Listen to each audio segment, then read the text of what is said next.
오늘 하나님 말씀은 오늘부터 우리 신명기 공부를 하게 되겠습니다. 신명기 공부를 하게 되는데 신명기 1장 1절에서 5절 말씀을 우리 함께 읽어보고 오늘 말씀을 생각하겠습니다. 신명기 1장 1절에서 5절 말씀 다 같이 한 목소리로 오늘 말씀을 읽겠습니다. 이는 모세가 요단 저편 숲 맞은편의 아라바 광야 곧 바란과 도벨과 라반과 하세롯과 디사합 사이에서 이스라엘 무리에게 선포한 말씀이니라. 호렙산에서 세일산을 지나 가데스 바네아에까지 열하루 길이었더라. 제40년 11월 그달 초일 이래 모세가 이스라엘 자손에게 여호와께서 그들을 위하여 자기에게 주신 명령을 다 고하였으니 때는 모세가 헤스본에 거하는 아모리 왕 시온을 쳐 죽이고 에드레이에서 아스타롯에 거하는 바산 왕 옥을 쳐 죽이는구나. 모세가 요동 저편 모압 땅에서 이 율법 설명하기를 시작하였더라. 일렀으되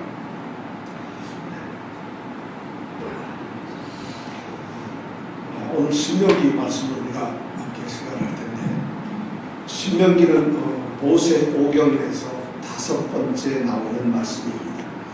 모세 오경은 우리 잘 아시다시피 창세기, 출애굽기, 레위기, 민수기, 신명기인데 신명기는 그 모세 오경 중에서 5번째 나옵니다.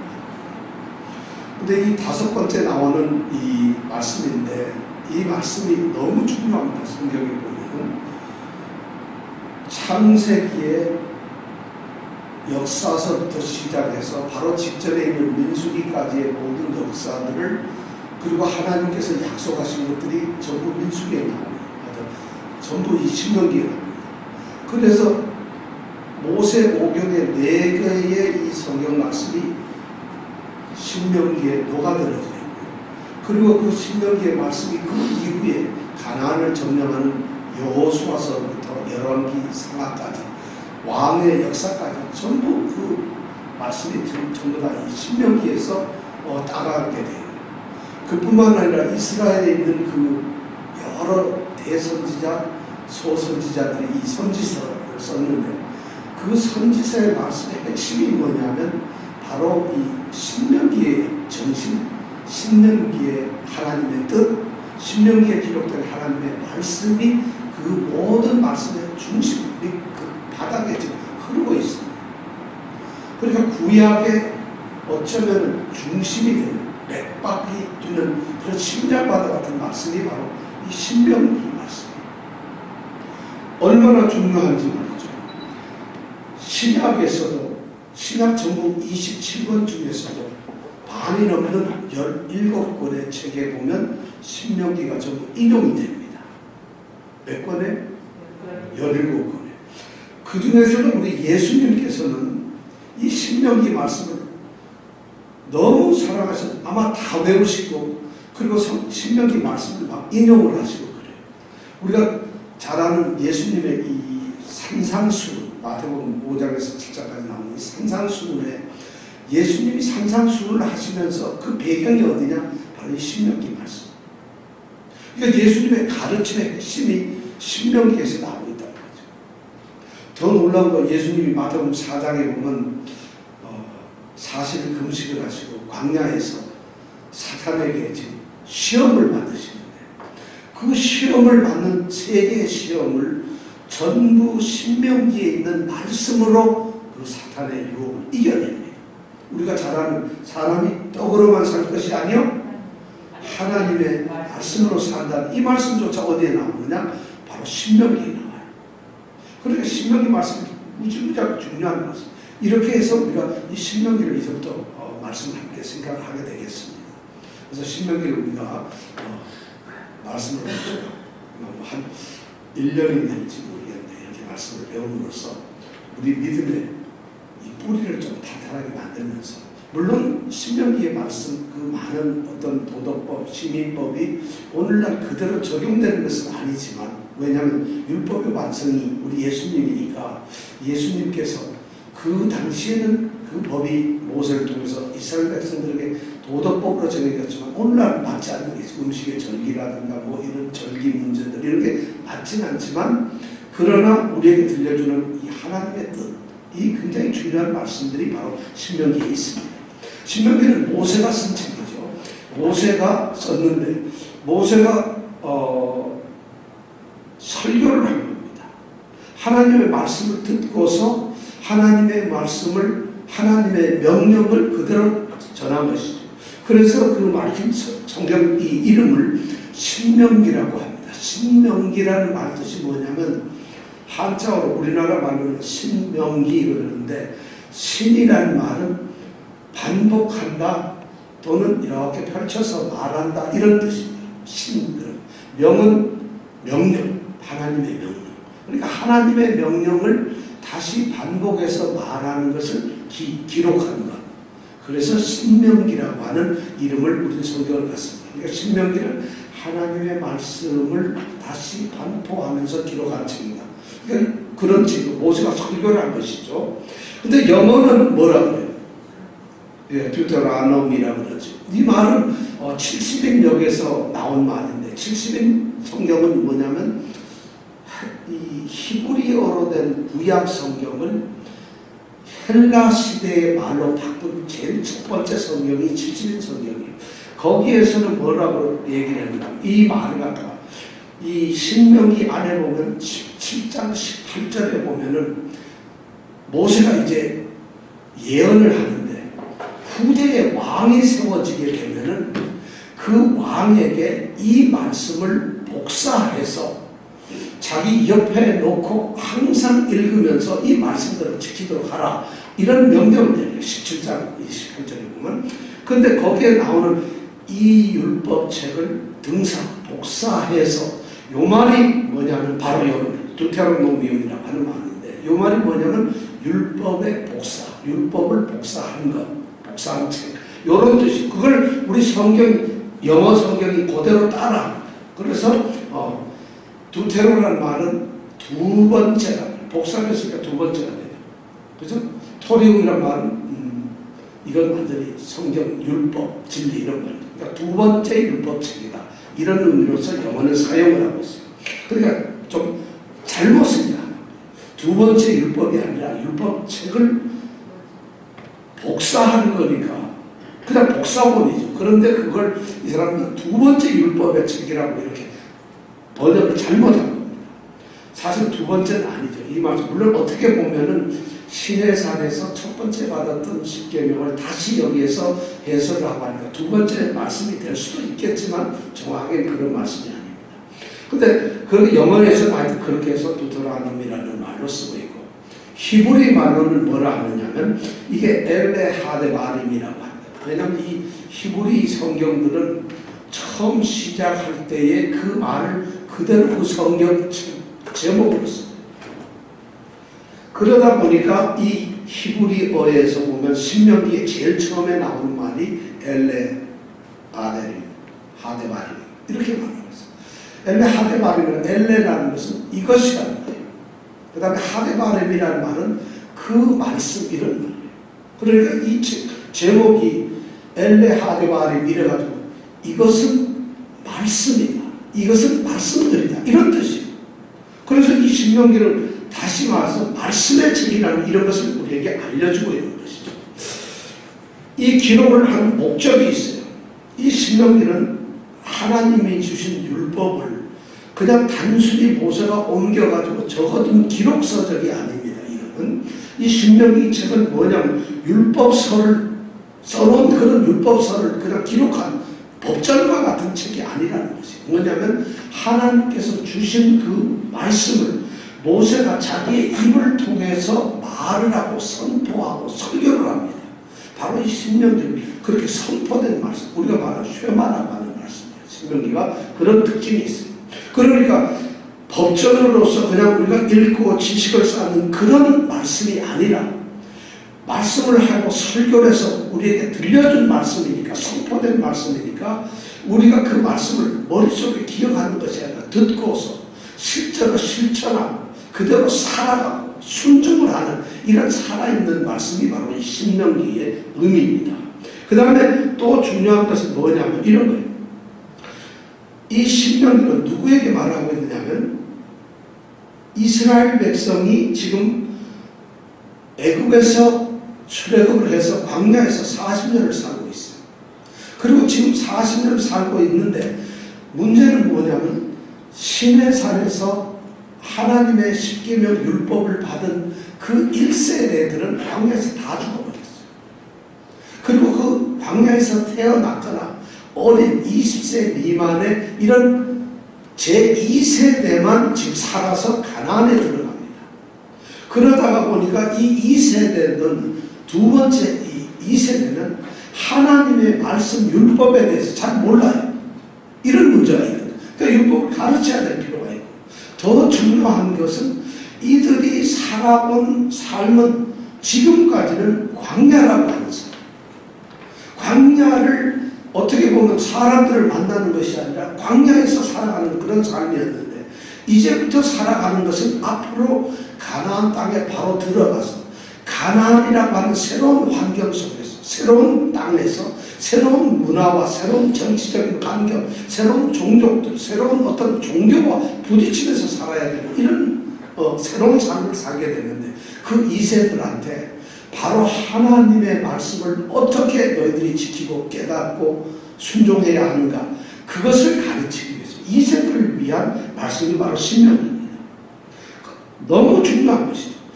실제로 이들이 가나안 땅에 들어가게 되면 가나안 족속들이 살고 있는 그들의 종교, 신들, 그들의 그 우상들 금방 빠져요. 그리고 지금 이 사람들은 광야에 살면서 소위 말하면 유목민의 삶을 사는데, 이제 가나안 땅에 들어가면 농경의 삶을 살아요. 삶이 완전히 달라지는 거죠. 그때의 광야를 이끌었던 그 하나님이 누구신가, 그 영원한 하나님에 대한 것을 바로 알아야 된다 해서 이 신명기를 지금 모세가 설교를 하고 있는 겁니다. 그래서 이 신명기의 내용의 핵심적인 것을 보면 제일 첫 번째가 뭐냐면 바로 유일하신 하나님이에요. 우리 이스라엘이 섬기는 하나님은 유일하신 한 분 여호와 하나님이다. 이것을 끊임없이 강조합니다. 너희들이 가나안 땅에 가면 온갖 잡다한 우상들과 여러 신들을 섬기게 될 텐데 그것이 다 가짜다. 우리가 섬기는 신은 유일하신 여호와 하나님 한 분이시다. 이것을 끊임없이 신명기는 이야기하고 있다는 것이죠. 이런 게 중요하다. 그러니까 오늘날 어떻게 보면 우리가 하나님 한 분에 대한 잘못된 생각을 가지고 있거나 그 하나님에 대한 우리가 섬김, 하나님이 어떤 분이신가, 하나님이 어떤 일을 하시는가, 하나님의 어떤 능력이 있으신가, 이런 모든 하나님에 대한 것을 오늘날 우리에게도 들려준 그런 말씀이에요. 그러니까 신명기는 하나님에 대한 말씀을 너무 많이 합니다. 그러니까 예수님께서는 아버지 하나님에 대해서 말씀할 때 신명기 말씀을 인용하실 수밖에 없어요. 너희는 마음을 다하고 소금을 다하고 뜻을 다하여 내 하나님 여호와를 사랑하라, 섬겨라, 경배하라, 이런 말씀 자체가 신명기에 나오는 말씀. 그러니까 예수님은 하나님에 대한 것을 우리에게 계시해 주신 그런 분이었기 때문에 한 분 하나님, 유일하신 하나님에 대한 얘기를 이 신명기를 얘기하고 있습니다. 두 번째 신명기가 얘기하는 것은 뭐냐면 예배는 중앙 한 군데서 내가 너에게 지시하는 곳에서 예배를 드리라는 이런 명령을 신명기는 끊임없이 합니다. 왜냐하면 광야는 이 사람들이 한 곳에 모여가지고 같이 살아갑니다. 그러니까 12지파가 같이 대를 지어서 가니까 함께 있는데 가나안 땅에 들어가면 12지파가 다 흩어지게 됩니다. 그럼 흩어지게 되면 가나안 땅에 있는 여러 신들, 그들이 섬기는 신들의 신당들이 곳곳에 있을 텐데 흩어져 사는 이 이스라엘 백성들이 그들의 종교, 그들의 신과 혼합이 되어가지고 하나님을 예배하는 참 예배가 안 될 수가 있다. 그래서 이 신명기에 보면 반드시 너희가 한 곳에서 예배를 드려라, 이것을 강조합니다. 그것이 결국에는 나중에 열왕기에 가가지고 북이스라엘은 예배를 베델에서도 드리고 단에서도 드리잖아요. 그것이 잘못됐다는 것이 바로 신명기에서 나온 말씀입니다. 그래서 예루살렘이라고 하는 이 솔로몬 성전이 예배를 중앙 집권시키는, 중앙에서 예배를 집권하시는 그런 성소 집중화의 이야기가 바로 이 신명기의 핵심적인 얘기입니다. 그 다음 세 번째 우리가 알 수 있는 것은 이제 가나안 땅에 들어가서 어떻게 할 것이냐. 가나안에 들어가면은 가나안에 살고 있는 모든 족속들을 남자든 여자든 어린아이든 늙은이든 전부 진멸을 다 다 죽이라고 하는 것이 이것이 소위 전멸법, 진멸법이라고 하는 것을 선언합니다. 우리가 생각할 때는 잔인한 하나님, 비인격적인 너무 정말 그런 하나님을 받아들여지는데 이건 굉장히 성경적 의미로 봐서는 이스라엘은 하나님만 사랑을 해야 돼요. 하나님께서는 이 땅에서 이스라엘만 선택해서 내 백성이라고 사랑을 쏟으세요. 그러한 하나님과 백성의 이 완전한 그리고 오로지 사랑하는 이 사랑에 잘못된 여기에 잘못된 것이 섞이면 안 돼요. 이스라엘 백성이 가나안 땅에 들어가서 그들과 살면서 잘못된 사랑에 빠지고 잘못된 것에 그들이 휩싸여가지고 유혹되면 안 되니까 하나님은 오직 하나님만 사랑하는 이스라엘 백성을 만들기 위해서 가나안의 모든 것을 다 죽이라는 이런 말씀을 한다는 거예요. 이스라엘 신앙의 그 순수성 그것을 만족하기 위해서 이런 말씀을 하고 있습니다. 그 다음에 네 번째로 중요한 것이 뭐냐면 이 신명기에 보면은 이제 그러고 다 죽이고 나면 너희들만 남을 텐데 너희들은 사랑과 정의의 공동체를 만들어라. 이것을 신명기가 이제 말씀하고 있어요. 모세가 설명하는 이유. 너희들은 사랑이 넘치는 그리고 의롭고 정의로운 그런 공동체, 그런 민족 공동체를 만들라는 것을 말하고 있습니다. 왜냐하면 이스라엘은 하나님의 백성이고 하나님 나라의 백성들입니다. 그런데 가나안 땅에 있든지 그들이 어디에 있든지 그들의 삶의 그 기본은 바로 하나님의 뜻이에요. 그것이 사랑과 정의라고 지금 이 신명기에서 나타납니다. 그래서 이스라엘 백성들, 이 이스라엘 공동체는 이제 그들이 그런 사랑과 정의의 모습으로 살도록 그래서 이 신명기에 보면 나중에 보면 시민법이라든가 도덕법 이런 것 율법들이 많이 나옵니다. 아주 세세한 것까지 아주 자세한 것까지도 나옵니다. 그런 것을 우리가 신명기를 통해서 이제 배우게 될 것입니다.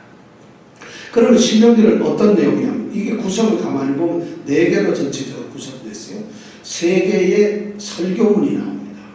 이 모세가 하나님의 말씀을 근거로 해서 역사적 사실을 예화로 해서 바탕으로 해서 그들의 잘못과 무엇을 배워야 하며 그들이 어떻게 하나님의 말씀을 순종해야 하는가 하는 것에 대해서 이 3개의 설교를 합니다. 첫 번째 설교가 4장까지 나옵니다. 그리고 두 번째 설교가 28장까지 나가고 세 번째 설교는 30장까지 나갑니다. 이 설교가 보면은 전부 다 의미 있는 거죠. 첫 번째 설교는 이스라엘 역사 속에서 하나님께서 어떤 은혜를 베푸셨는가는 회고, 역사적 사실에 대한 회고를 합니다. 그리고 두 번째 설교에서는 소위 여호와의 율법, 십계명, 그 다음에 그런 법령에 대해서 말합니다. 세 번째 마지막 설교에서는 이러한 하나님의 언약에 너희들이 신실하게 순종을 해라. 순종을 해야 될 이유가 있다. 뭐냐면 너희 앞에는 생명의 길과 죽음의 길이 있는데 무엇을 선택할 것이냐 이런 것을 말씀합니다. 29장하고 30장에 이제 그 말씀이 나오죠. 그리고 마지막 31장에서 마지막 34장까지 나오는 말씀은 이스라엘 백성에 대한 이제 소위 자신이 이제 죽게 되니까 후계자를 지명하는 여호수아를 후계자를 지명을 하고 그리고 그에게 이제 후계권을 다 넘겨주고 그리고 자신이 마지막 하나님께 찬양하는 노래를 짓고 그리고 죽습니다. 그리고 축복을 하고 죽습니다. 그 내용이 이제 마지막 마무리로 기록이 됩니다. 이렇게 하면 이제 신명기의 말씀을 우리가 다 알게 되죠. 이 말씀을 우리가 1년 동안 이제 함께 붙들고서 신명기 모세가 설교한 하나님의 율법, 하나님의 말씀을 오늘 우리에게 어떻게 적용할 것인가, 우리가 그 말씀을 통해서 어떻게 하나님을 알아가고 순종을 해야 할 것인가, 우리는 이 땅에서 새로운 가나안 땅에서 산 이스라엘로서 어떻게 살아야 하는 건가를 우리가 함께 생각을 하게 되었으면 좋겠습니다. 자, 이제 신명기 1절서부터 1장 1절부터 이제 5절까지 말씀을 한번 우리가 생각해 보겠습니다. 신명기의 첫 마디는 아까 엘레하데바림이라고 했어요. 엘레하데바림. 이것은 바로 하나님의 말씀이라는 것이죠. 신명기의 첫 선언이 그렇게 되어 있어요. 지금 우리 성경은 이렇게 되어 있죠. 이는 모세가 요단 저편 숲 맞은편 아라바 광야 곧 바란과 도벨과 이렇게 말씀을 이스라엘 무리에게 선포한 말씀이니라 이렇게 번역이 되어 있지만 이 히브리어로 되어 있는 신명기 성경은 그렇게 되어 있지 않아요. 이것은 선포된 말씀이다. 이렇게 첫 줄에 한 자리 그 말이 제일 처음에 나와요. 이 말은 바로 선포된 하나님의 말씀이다. 모세가 요단 저편 숲 땅에서 이스라엘 백성들에게 한 말씀이다. 이렇게 딱 말씀 아주 분명하게 나와요. 그러니까 하나님의 말씀이라는 것은 첫 신명기에서 말씀에 대한 강조를 제일 먼저 합니다. 이 말씀이 왜 무슨 의미를 주냐면 사실은 신앙생활하고 하나님의 택하신 백성에게 가장 중요한 삶의 방법, 삶의 방식, 그리고 그들이 반드시 알아야 될 가장 중요한 것은 바로 말씀이라는 것이죠. 그래서 말씀을 제일 먼저 선언을 하는 것이죠. 그런데 이 말씀이 바로 누구의 말씀이냐? 1절에 보면 여호와께서 모세에게 주신 명령이라고 그렇게 말하는 것이죠. 그리고 5절에 보면 이 율법이 이렇게 말씀하세요. 모세가 요단 저편 모압 땅에서 이 율법 설명하기를 이 율법이라고 말하는 것이죠. 자, 하나님이 주셨다. 모세가 이 선포한 말씀은 자신이 고안해낸 자신의 설교 말이 아니라는 것이죠. 하나님께서 이스라엘 백성을 위해서 자기에게 주신 하나님 그분의 말씀을 지금 자기가 전한다는 것이죠. 그러니까 하나님 자신의 말씀. 그러니까 여기 이 말씀을 선포할 때는 하나님의 말씀이니까 뭘 더하거나 빼거나 거기다가 뭘 변색을 시켜버리거나 수정을 하거나 더 좋게 만들거나 아니면 어떤 것은 좀 이렇게 말을 안 하고 부분적으로만 얘기를 하거나 이건 하나님의 말씀을 전하는 게 아니에요. 그래서 오죽하면 모세가 4장 2절 신명기 4장 2절을 보면 내가 너희에게 말하는 이 명한 말을 너희는 가감하지 말라 이렇게까지 딱 직접 말씀합니다. 그 얘기는 뭐냐? 이건 내 말이 아니고 하나님 말씀이다. 나는 하나님의 말씀을 전하고 있다. 오늘날 설교자들에게 전해주는 말씀이 바로 이게 하나님께서 모세에게 주신 말씀이니까 모세는 그렇게 말씀을 한다는 것이죠. 그러니까 설교자들이 하나님의 말씀을 가지고서 그것을 가지고서 어떤 말을 자기의 말을 하는 것이 아니라 하나님의 말씀을 그들은 전달자로 하는 하나님의 말씀을 각색하거나 창조하거나 편집하거나 그것을 꾸미는 사람들이 아니라는 것이죠. 하나님의 뜻이 그대로 선포되도록 하나님의 마음이 그대로 알려지도록 그리고 하나님이 원하는 것이 그대로 될 수 있도록 그들에게 선포하라는 것이죠. 그대로 전하라는 말씀. 그래서 선포된 하나님의 말씀이라는 말을 써요. 정말 참 너무 중요한 말씀을 이 신명기는 그렇게 처음부터 선언을 합니다. 그러면서 이 율법이라는 말을 써요. 이 율법이라는 말은 이미 모세가 선포하려고 하는 이 10계명은 우리가 이미 받았던 것이고 우리가 알고 있는 말씀이고 우리가 지키려고 그러나 순종치 않았던 그 율법이라는 거죠. 이것이 무슨 다른 것이 아니라 이미 우리가 다 알고 있는 그런 말씀이라는 것을 우리에게 얘기하고 있습니다. 이건 우리가 알아야 될 말씀이고 그리고 우리가 반드시 그대로 지켜야 될 그런 말씀이라는 뜻에서 이제 우리에게 말씀을 하고 있습니다. 또한 이 말씀을 가만히 보면 선포된 말씀이다. 1절에 보면 그렇게 되어 있죠. 선포한 말씀이라고 되어 있어요. 3절에 보면은 고하여야 하는 말씀. 다 고한다고 해서 고하여야 하는 말씀. 그 다음에 5절에 보면 설명하기를 시작했다. 그러니까 말씀에 대한 이 것을 설명을 하는데 지금 이 모세가 말하는 것은 뭐냐면 이 하나님의 말씀을 선포하고 고한다는 것이죠. 이 선포하고 고한다는 말은 말한다는 것이죠. 재밌는 것은 이스라엘 사람들은 이 히브리어에는 말한다는 단어가 두 개가 있어요. 하나는 아마르라고 하는 말이 있고 하나는 다바르라고 하는 말이 있어요. 여기서 말하는 이 다바르가 이게 여기에서 말한다는 의미인데 아마르라고 하는 이런 말은 무슨 말이냐면 단순히 어떤 말을 전달만 하는 거예요. 그러니까 거기에 뭐 의미든 뜻이든 또는 뭐 어떤 의무든 아무것도 없이 그냥 전달만 하는 거예요. 이건 아마르라고 하는데 그런 말이 아니라 여기에서 선포한 말씀이라고 하는 이 선포하다 다바르라고 하는 말을 쓴 것은 이건 그런 말이 아닙니다. 이 말에는 여러 가지 의미가 있어요. 이것이 힘이 적절한 말이다. 또 굉장히 긴급한 말이다. 권위 있는 말이다. 너희들이 순종해야 하는 말이다. 그리고 더 중요한 것은 의사를 전달할 뿐만 아니라 말의 상황, 시기, 말을 해야 될 방법, 말에 대한 그 의미, 그 다음에 말을 해야 될 그 태도, 이런 모든 것에서 복종을 해야 합니다.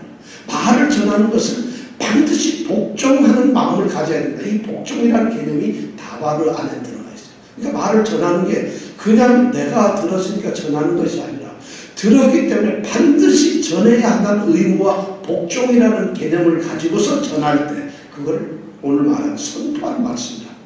그러니까 지금 모세는 이 말씀을 선포한다고 했을 때 나는 이걸 전하지 않을 수가 없다.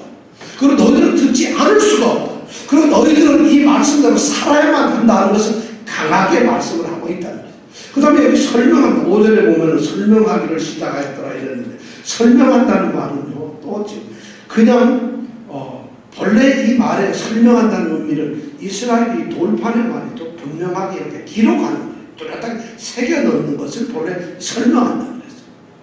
그런데 그 설명한다는 말이 원래 단어는 그런 말인데 지금은 이 당시에는 그 말의 의미가 달라져가지고 이게 뭐냐면 설명한다는 것은 정말 알 수 있도록 자세하게 풀어가지고 해석을 한다는 거예요. 말씀의 전적자는 단순하게 말을 그냥 전하는 사람이 아니라는 거죠. 하나님의 말씀, 하나님의 의사, 하나님의 뜻이 무엇인지, 하나님이 우리에게 바라는 게 무엇인지, 하나님이 무엇을 지금 말씀하고 있는지를 그냥 전달만 하는 것이 아무 의미 없이 말만 전하는 것이 아니라 바로 하나님의 말씀은 순종해야 할 말씀이다. 꼭 필요한 말씀이다. 절대적 권위의 말씀이다. 그러니까 그것을 자세하게 그리고 너무 권위 있게 올바르게 분명하게 알 수 있도록 이렇게 전해야 돼. 이것이 설교자의 또 의무예요. 그래서 설교자의 태도예요. 그러니까 오늘 설교를 한다 그러면 여러분 설교 본문 하나 읽고 나서 그 말을 자기가 해석을 하려고 뭐 이상한 예화책 기자가 예화도 싹 넣어가지고 재미나고 해서 가만 들어보면 뭐 어떻게 자기의 얘기를 하는 건지 모르는 이런 설교를 하면 안 된다는 것이에요. 어쩌면은 성경을 읽고 나서 성경 말씀을 안 하고 전혀 다른 얘기만 하는 분도 있어요. 그게 아니라는 거예요. 어떤 분은 성경을 읽을 때 그냥 아무런 이런 우리에게 이해되거나 설득이 되거나 감동이 되지 않게 그냥 말만 전하고 만다는 거죠. 이런 설교를 하면 안 된다. 여기서 모세가 지금 하는 것은 이 말씀을 갖다가 선포한 말씀이라고 그러고 고하는 말씀이라고 그러고 설명하기를 시작하는 말씀이라고 이렇게 말을 할 때는 그런 모든 의미가 지금 들어가 있다는 거죠.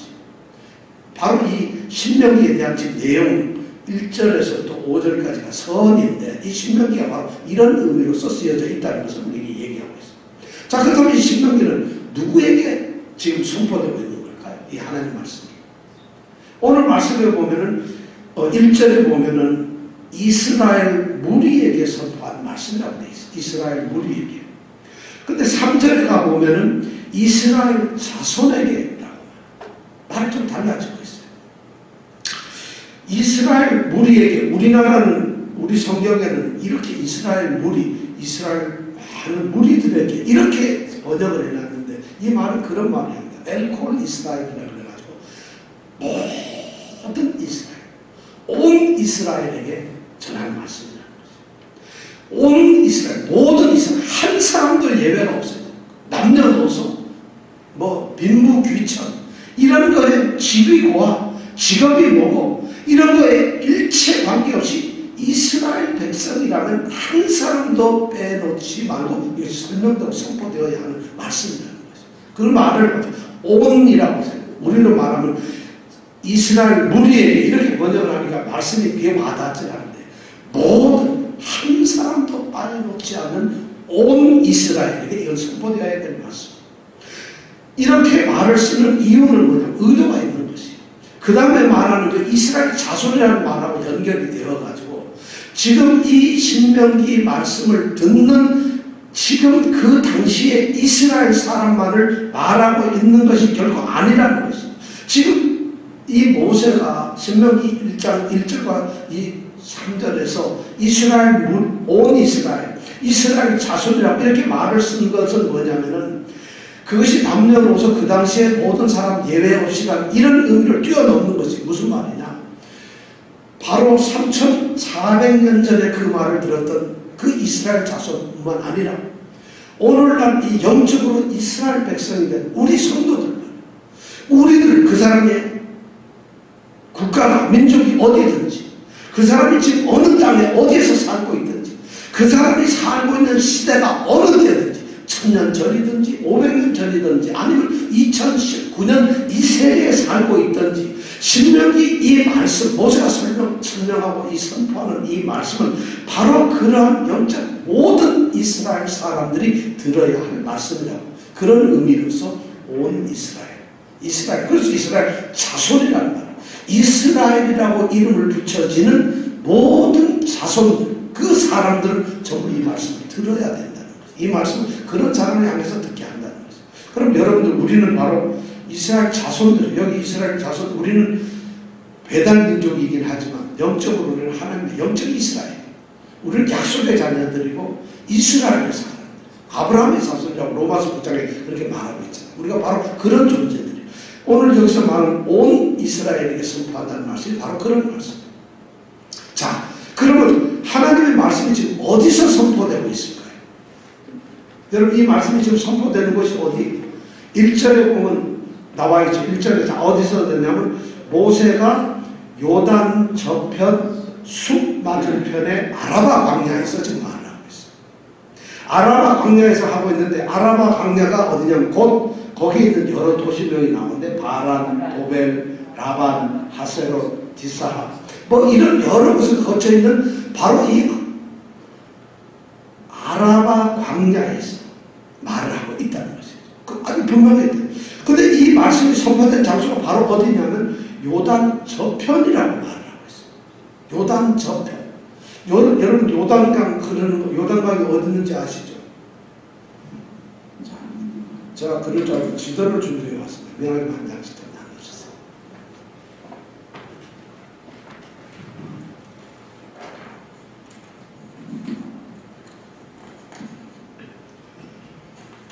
요단 저편이라고 말을 하고 있어요. 요단 저편. 여러분, 저편이 어딜까요? 요단 저편. 저편이 동쪽이에요, 북쪽이에요, 남쪽이에요, 서쪽이에요, 아니면 북북서예요? 어디에요? 요단 저편. 요단강이, 여러분, 이 요단강이 있으면 말이죠. 요단강을 내가 만약 동쪽편에 있을 때는 저편, 그럼 어느 쪽이에요? 서쪽편이 되겠죠. 내가 요단강 서쪽편에 있으면 동편을 보고 저편이라고 할 거예요. 그 지도를 보면 오른쪽 제일 위에 보면 거기가 가나안 땅이라고 되어 있죠. 제일 위에 보면 오른쪽 위에 가나안 땅에 그 바로 밑에 보면 요단강이라고 해서 세로로 쭉 줄거놓은 게 그게 요단강입니다. 그 밑에 사해가 이상한데 동그란 모습으로 사해가 보이죠. 자, 이 가나안 땅 요단강이 흐르는데 요단 저편이라고 하고 있어요. 근데 보통 저편이라고 할 때 이스라엘 백성들, 이 히브리 사람들이 있을 때는 그 요단강이 흐르고 있으면 이 가나안 땅이라서 서쪽 편에서 얘기를 하고 있어요. 왜냐하면 그 사람들은 가나안 땅에 살고 있으니까 저편하면 요단강 동편을 얘기하는 거예요. 그럼 저편이 동편인데 여기서는 저편이라는 표현을 그대로 써요. 왜냐하면 지금 실제로 모세가 이 말을 하고 있는 곳이 어디냐면은 그 지도 오른쪽에 보면 말이죠. 제일 위에 보면 여리고 건너편에 동글뱅이 쳐있고 점 뚝뚝뚝 되어 있는 거죠. 바로 거기에서 지금 모세가 설교를 하고 있는 거예요. 요단강 아직 건너가지, 모세는 요단강 건너갈 수가 없어요. 왜냐하면 여기서 죽어요. 이제는 모세는 가나안 땅을 들어가지 못하는 사람인데, 그런데 건너가지도 않고 동쪽편에 있으면서 말을 할 때는 요단 저편이라고, 자기가 마치 서쪽에 건너가서 동쪽을 향해서 저편하는 것처럼 말을 한다는 거죠. 즉 그렇게 표현을 이 모세가 지금 하고 있어요. 왜 그럴까요? 이 모세가 이미 이스라엘 백성들에게 너희는 요단강을 건너가지고 이미 가나안 땅에 들어가 있는 사람들이야. 그걸 대전제로 하는 거예요. 너희들은 이미 구원받은 하나님의 백성이라는 거예요. 우리가 이제 예수를 믿으려고 하고 그렇게 해서 우리가 지금 어떻게 예수 안 믿어볼까 하고 교회 나오는 신앙을 고백하는 사람이 아니라 우리는 이미 그리스도 예수를 주로 받고 예수를 믿는 성도들이에요. 바로 마찬가지로 지금 이 설교를 듣는 사람은 누구냐? 모세 설교를 듣는 사람은 이스라엘 백성들이에요. 그러니까 그들은 하나님의 약속에서 가나안 땅의 주인이 되는 것이, 그러니까 건너가가지고 이미 바라보면서 하는 이런 것을 당연하게 얘기를 하고 있는 것이에요. 그러니까 어떤 가나안 정복에 대한 확신을 한 번 더 심어주면서 이렇게 말을 하고 있다는 것이죠. 그래서 들어가기도 전에 이미 저편이라는 동편이라는 이런 말을 그냥 쉽게 쓰고 있다는 것이죠. 자, 이렇게 이제 선언을 했는데, 그렇다면은 장소가 지금 요단강 저편, 다시 말해서 동편에 있는 아라바 광야에서 하고 있어요. 여기서 하고 있는데, 그럼 이 하나님의 말씀 신명기를 그럼 언제 이 말씀을 선포했을까요? 여러분, 이 말씀을 언제 선포했을까요? 오늘 성경 말씀을 보면서 언제 선포를 했을까요? 3절에 보면 답이 나오죠. 언제죠? 제 40년 11월 그 달 초일에 모세가 설명을 했다. 제 40년이라는 말은 제라는 건 순서가 되는데 40번째 해라는 거예요. 1, 2, 3, 4, 4, 2019처럼 40년이라는 게 아니라 40년 된 해라는 거예요. 광야에서 지금 방황을 하고 있죠. 광야 생활을 하고 있는데, 광야 생활 40년이 된 해에 11월 달에 1일 날 지금 모세가 설교를 하고 있다는 것이죠. 여러분, 모세는 지금 그렇다면 생각해보세요. 모세는 하나님께 몇 살 때 부름을 받았죠? 네, 80살에 부름을 받았어요. 모세가 몇 살에 부름을 받았다? 우리 공목사님 연세 80대 있었어요? 아유, 그럼 아이도 부르시면 못 받네. 모세가 생각해보세요. 모세가 80살에 부름을 받아요. 그래서 하나님의 부름을 받고, 너는 애굽 땅 이집트에 가가지고 바로 왕에 대해서 이스라엘 백성을 끌어내라는 거예요. 그래가지고 모세가 끌어내려 가지고, 그리고 모세는 몇 세에 죽습니까? 120살에 죽어요. 120에 죽습니다. 그럼 80에 가가지고 120에 죽으면 몇 년을? 40년이에요. 그런데 오늘 보니까 광야 제 40년째라고 했어요. 그럼 모세는 지금 어떤 상태예요? 죽기 일보 직전이에요. 지금. 실제로 모세가 이 설교를 하고 이 선포를 한 이 말씀을 하고 성경적으로 2달이 안 돼. 11월 달이니까 2달은 못 넘어요. 그해 1월 14일에 이 사람들이 길갈에서 하나님께 제사를 지내다 요단강을 건너고 이런 기사가 나오죠. 여호수아에 가면. 그렇다면 11월 1일 날 설교를 하기 시작해가지고 그 다음 요단강 건너가지고 1월 14일에 여러분 제사를 지냈다면 2달을 못 살아요. 그럼 모세는 지금 완전히 모든 삶이 끝나고 죽기 직전에 지금 설교를 하고 있대요. 이 설교를 하고 있대요. 그런데 이스라엘 광야 40년을 다 마감하면서 죽기 전에 이 모세는 동나라 가나안 땅에 들어갈 수가 없어요. 하나님이 들어가는 걸 허락하지 않았어요. 열심히 이스라엘 백성을 애굽에서 출애굽시키고 해방을 시키고 광야에서 이끌어왔지만 그는 가나안 땅을 정복하고 가나안 땅 약속의 땅에 들어가는 그 축복을 받지 못해요. 그걸 받지 못하고 죽습니다. 이것이 하나님 내리신 징계죠. 저주죠. 그래서 모세는 못 들어요. 그럼 모세는 그런 상황을 알면서 자신은 들어가지 못하지만 2세 이스라엘 우리 백성들이 1세는 모세처럼 다 저주를 받아 다 죽습니다. 여호수아하고 갈렙만 들어가고 다 죽습니다. 60만이 나왔는데 그 중에서 어른이 한 30만 됐다면 30만이 다 죽는 거죠. 어린 2세만 들어가는 거예요. 그런 마지막 순간에 지금 이 설교를 해요. 바로 40년 11월 달이에요.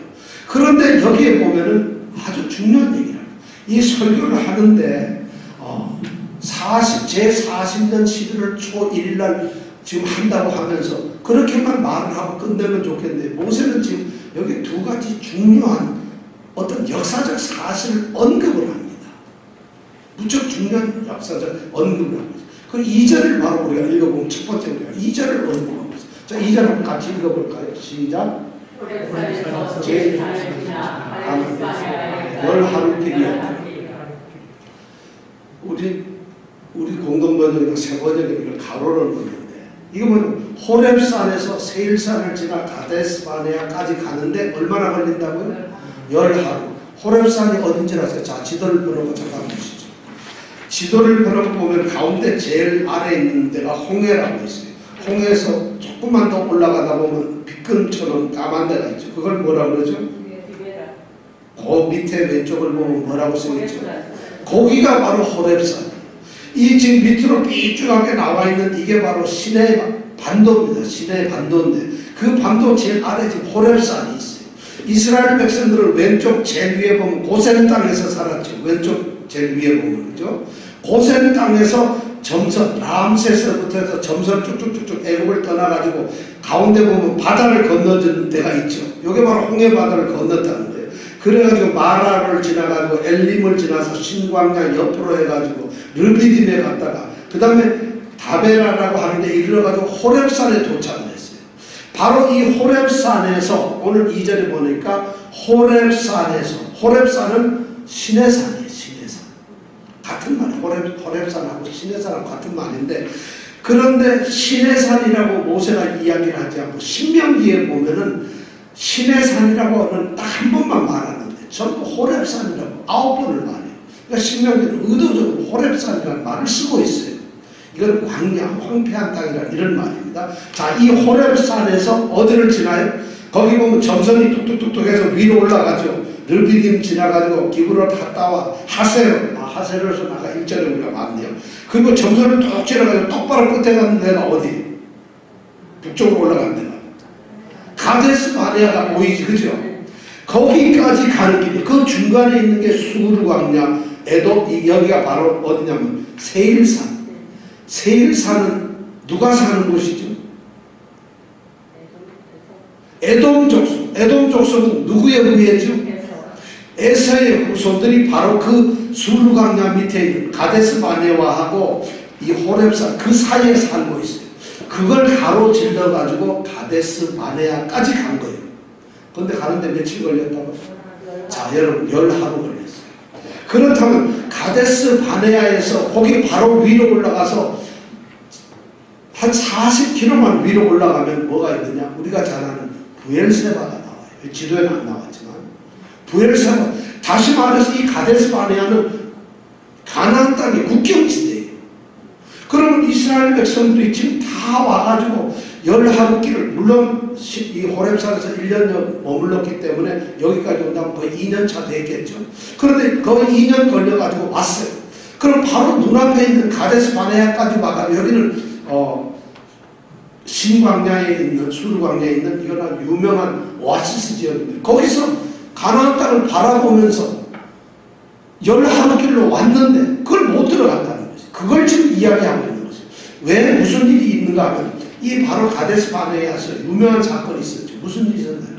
여기에서 모세가 이제 가나안 땅에 바로 왔으니까, 밑에까지 왔으니까 그냥 들어가는 게 아니라 12지파 정탐꾼을 한 명씩 뽑아서 보내가 12명을 보내가지고 바로 올라가서 가나안 땅을 한번 이 순찰을 하고 살펴보고 오라고 이제 정탐꾼을 보냅니다. 왜냐면 이제 정복을 해야 될 땅이니까.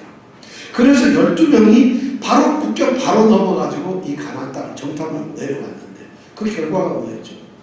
10명은 아이고 저 나라는 우리가 도저히 이길 수가 없는 땅이다.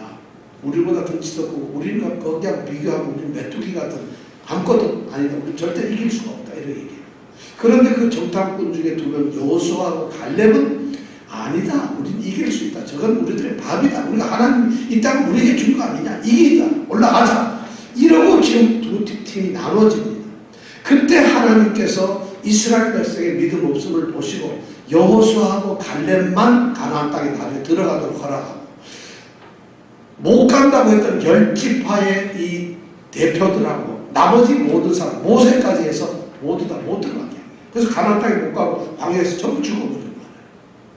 그러면서 하나님께서 그 정탐꾼을 보내가지고 40일 동안 정탐을 하게 한 그 사건을 통해서 40일 하루에 1년씩 해서 40년 동안을 광야를 헤매도록 합니다.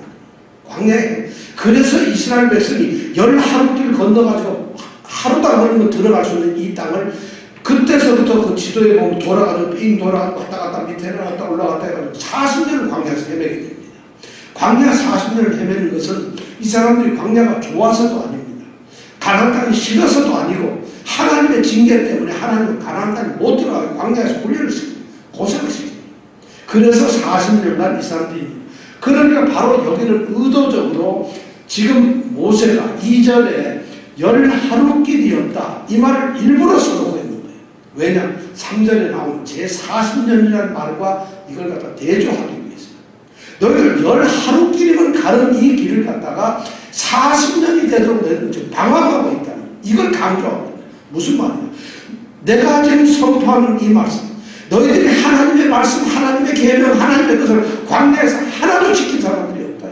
이스라엘 백성들은 광야에서 하나님의 은혜로 만나도 먹고 반찬에서 샘물도 먹고 메추라기도 먹고 뭐 그런 온갖 하나님의 이끄심과 불기둥 뭐 구름기둥을 해서 완전 하나님의 인도를 받았는데 놀랍게도 출애굽기나 민수기를 읽어보면 단 한순간도 하나님께 순종하는 법이 없어요.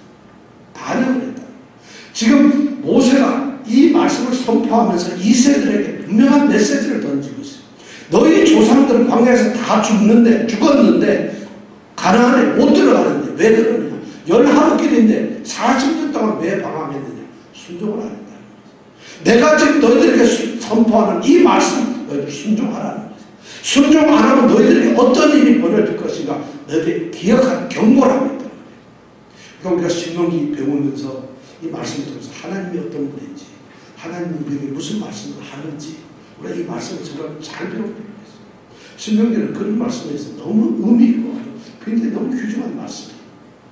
지금 그런 것을 얘기하고 있어요. 그러니까 이세들이 이 말을 딱 읽으면서 이걸 읽어볼 때마다 아하 순종 안 한 자들 열 하루길에 끝날 일을 이 친구도 40년을 만난 우리의 조상들 이걸 생각하면서 우리 조상들이 하나님께 반역했고 우리는 하나님의 말씀을 순종해야 되겠구나. 이 신명기에 선포된 하나님의 말씀을 지켜야 되겠구나. 이것을 지금 경고합니다. 자, 이것이 첫 번째 이제 특별히 기록한 말이고 두 번째 기록한 것이 또 있어요. 두 번째 뭐냐면 바로 4절이에요. 4절 말씀 우리가 또 함께 같이 읽어볼까요? 시작. 때는 모세가 헤스본에 거하는 아모리 왕 시온을 쳐 죽이고 에드레이에서 아스타롯에 거하는 바산 왕 옥을 쳐 죽이니. 자, 이때 선포한 때가 언제냐면 또 두 가지 사건을 얘기해요. 바로 뭐냐면은 아모리 왕 시온과 바산 왕 옥 이름이 하나는 옥이고 하나는 이름이 옥이라는 거예요. 금옥이 아니고 네? 옥 바산 왕 옥 그 다음에 아모리 왕 시온 이 두 왕을 쳐부셨다는 걸 얘기를 하고 있어요. 이 사람들은 지금 그런 위치가 어딜까요? 한번 우리가 여기 지도에서 한번 찾아볼까요? 자, 왼쪽 편 또 오른쪽 편 제일 위에서 한 세 번째 칸에 보면 헤스본이라고 나오죠. 나옵니까? 오른쪽 위에서 거의 한 세 번째 내려가다 보면 뭐 당연히 맨 오른쪽 보면 헤스본이라고 나오죠. 그러니까 4절에 보면 때는 모세가 헤스본에 거하는 아모리 왕 시온을 쳐 죽였는데 헤스본이 어디냐면 거기에요. 이건 헤브론하고 다른 데입니다. 이 헤스본. 바로 헤스론은 아모리 왕이 다스리고 있는 아모리 왕국의 수도입니다. 거기에 있는 누구를 죽였다? 왕 시온을 죽였다. 그러니까 점선을 보면은 지금 모세는 그들을 무찌르고 격퇴하고 난 다음에 지금 바로 요단강 앞에서 지금 이 아라바 광야에서 지금 이 말씀을 하고 있는 거죠. 또 하나는 누구냐면은 바산 왕 옥을 죽였다. 바산은 여기에 나오질 않아요. 바산은 왜냐하면 암몬이라고 쓴 그 위에 암몬, 그 제일 오른쪽 위에 보면 암몬이 있죠. 그보다 위의 지역을 바산이라고 해요. 그러니까 지금 가나안 땅을 가기 위해서 이 지도를 보면은 화살표가 멀쩡하게 이 가데스반에서 올라가면 될 걸 갖다가 요단강을 건너는 이런 길을 지금 돌아가고 있다는 거예요. 그렇죠. 요단강을 건너가고 있어요. 그냥 가데스바네아에서 북측동이라면 될 걸 갖다가 삥 돌고 40년 돌아가지고 오른쪽으로 삥 돌아가가지고 모압과 암몬, 에돔 이것을 거쳐가가지고 그리고 나서는 요단강을 건넌다는 그걸 거치기 위해서 지금 바산 왕과 그 오른쪽 요단강 동편에 있는 바산과 아모리 왕 둘을 죽였다는 이 얘기가 내가 죽이고 난 후의 얘기라는 것을 강조하고 있어요. 왜 그 얘기를 쓰고 있을까요? 이 말을 쓰는 이유가 있어요. 그냥 뭐 일부러 쓰는 게 아니에요. 절대로. 이런 말을 의도적으로 지금 모세가 말을 하고 있는 거예요. 왜 이 말을 하느냐? 지금 이스라엘이 이 가나안의 정복은 이미 시작되었다는 것입니다. 자, 우리가 지금 요단강은 건너질 않았다. 가나안 땅에는 어떻게 보면 한 발자국도 안 들어간 것 같지만 이미 우리는 요단강 동편에 있는 두 왕, 바산이나 아모리 왕은 굉장히 강된 분입니다. 그 당시에. 이 두 왕은 무찔렀다는 거예요. 이걸 지금 얘기를 해주고 있어요. 자, 우리는 그들까지 무찔러가지고 이제 도망갈 것도 없고 뒤돌아볼 필요도 없고 요단강을 건너서 이제 가나안 땅을 점령만 해야 된다. 이걸 지금 강조합니다. 굉장히 중요한 얘기를 합니다. 이 얘기는 뭐냐? 지금 하나님께서 너희들에게 가나안 땅, 약속의 땅을 약속하신 것이 눈앞에 이루어지고 있다는 거예요. 실제로 민수기서 21장에 이 기사가 쓰여 있는데 32장에 보면은 이 빼앗은 바산 땅하고 아모리 땅, 이 땅을 갖다가 이미 배분을 해버려요. 이스라엘 누구에게? 첫 번째 아들 누구죠? 야곱의 르우벤에게. 그 다음에 요셉의 맏아들 이름 뭐죠? 므낫세. 그 다음에 갓. 이 자손들에게 이미 바산 왕이 다스리고 있던 이 요단 동편에 있는 헤스본 이 땅을 전부 다 이미 분배를 해요. 그 얘기는 뭐냐?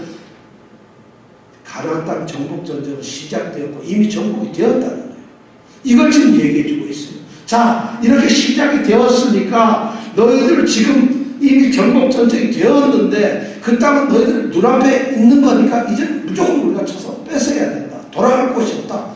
이걸 이스라엘 2세대 그들에게 지금 강력하게 지금 권유하고 이 전쟁은 된다. 그걸 지금 얘기해 주고 있어요. 또 하나 더 중요한 것은 약속의 땅 정복이 시작되었을 뿐만 아니라 봐라.